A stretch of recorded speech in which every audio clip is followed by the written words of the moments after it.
2 buwan na kami dito sa Arizona and finally nakasettle na kami konti, which means may oras na kami para sa isa sa pinaka-paborito namin libangan, fishing.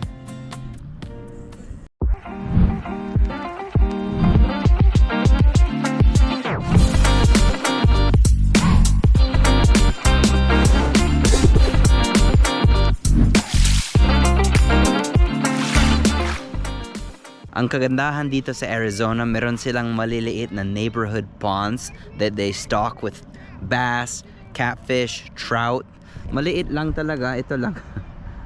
Ito lang ang malapit sa bahay namin. Fishing lang muna kami. Tignan natin kung anong fish meron dito. Kung meron fish. Ito ang sarap ni Jiro. Kumakain lang ng Cheetos. Why are you covered in Cheeto dust, buddy? Dada, do you mind if I sit down while I do my fishing? Yeah, you can fish. Sitting down. So ito ang setup namin. Simpleng setup lang. Meron kami fishing poles. Tapos ito ang bass setup. Gumagamit ako ng craw, soft plastic. Kung may mga tips kayo of how to fish dito sa Arizona, let me know kasi hindi ako masyadong familiar sa fishing dito. Pero ang balak namin is magpa-fishing muna kami sa mga neighborhood ponds. Tapos siguro pag may free weekend kami, pupunta kami sa malaking lake or sa mga rivers up north. Kaya basta excited kami mag-fish. Favorite libangan talaga namin ni Jess. Lalo na si Jess. Di ba, be? Yep. Anyways, enough talking. Mag-fishing na tayo. Oh yeah. Uh-oh. Okay, let me help you, bud.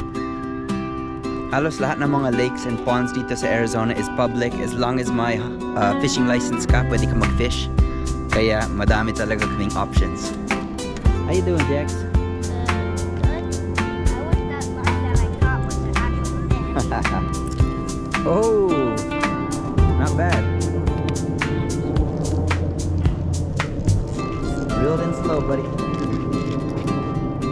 How's it going over here, baby? Bites. Few bites? Nice. Just following the bait. Yeah.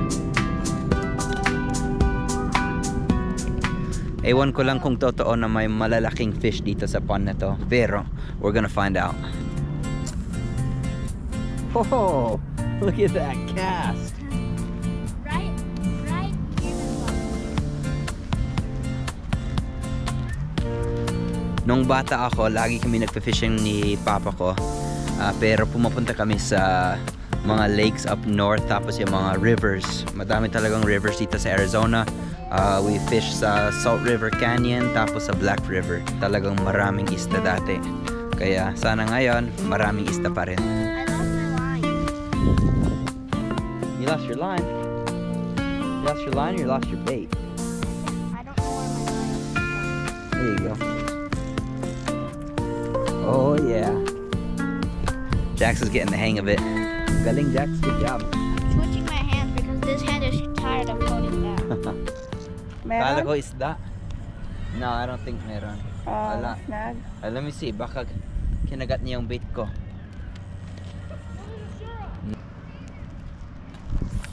Oh yeah.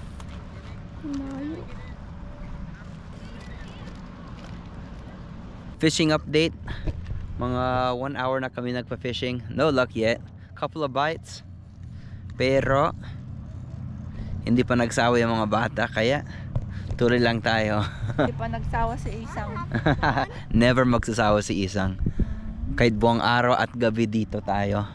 And December dito sa Arizona, ibig sabihin perfect weather. I think 65 degrees Fahrenheit ngayon. Sunny, not a cloud in the sky. Ang ganda. Perfect fishing weather. Yung fishing update for now.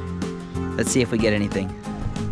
One of the most important things about fishing, bringing snacks. Here, Jiro. You want some?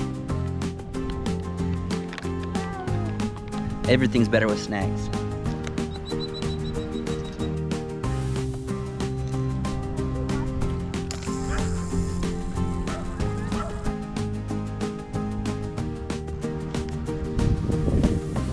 Update. Update, wala pa rin. Wala pa rin.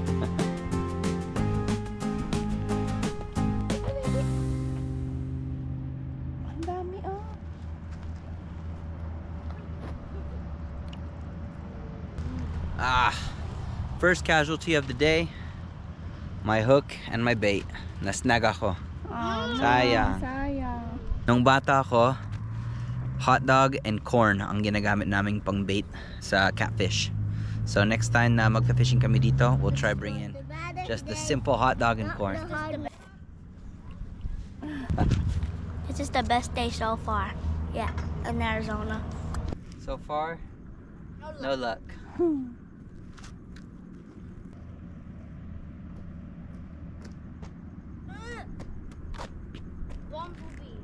Fishing update, casualty number 2. Nasnag na naman yung line ko.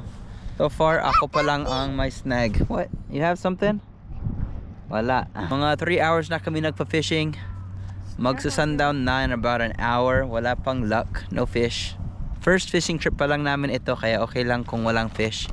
Pero sana, makahanap kami ng pwesto namin kung saan madaming fish. Mga 4 hours na kami nagpa-fishing and no luck. Unsuccessful yung fishing, pero super successful ang fishing trip because nakapag-relax kami, nag-enjoy kami. Nakita namin yung isang lalaki dito nagpa-fishing. May nahuli siyang catfish. So siguro next time, magdadala kami ng pang catfish. So ngayon magpapack up muna kami. Kakain na kami ng dinner. Sana nag-enjoy kayo sa super simple vlog na to. This is the first of many fishing vlogs na gagawin namin dito sa Arizona, and lahat ng mga ibang adventures namin, magka-camping, mag-hunting, ganyan. Abangan nyo yung dove hunting namin soon. Dove hunting soon, sana. Kaya maraming salamat sa panonood ngayon, and sa susunod ulit. Bye-bye!